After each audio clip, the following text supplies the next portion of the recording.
ഇവരത് വേണം.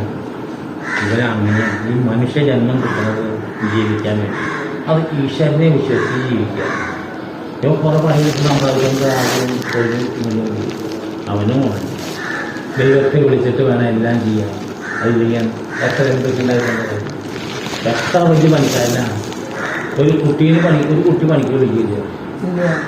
അതാണ് ആ ഈശ്വരൻ്റെ പ്രകാശിൻ്റെ അതുകൊണ്ട് അബദ്ധം പറ്റിയിട്ട് ദൈവത്തിൻ്റെ കാലിൽ വിളിച്ചാൽ പോലെ അബദ്ധം വരാതിരിക്കാതെ പ്രാർത്ഥന.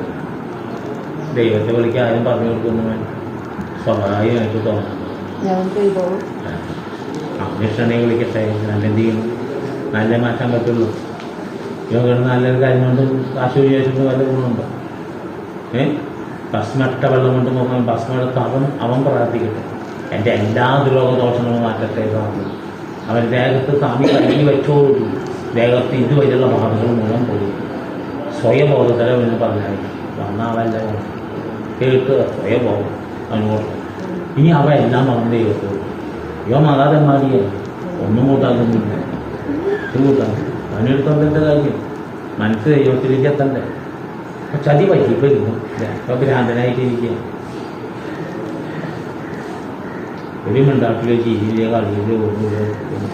അങ്ങനത്തെ ചതി ഉണ്ടായതേ വന്നുപോലെ ഇരുന്നിട്ടേ ആ ഭസ്മട്ട വെള്ളം കൊണ്ട് മുഖം കഴുകി ഭസ്മട്ട പ്രാർത്ഥിക്കണം.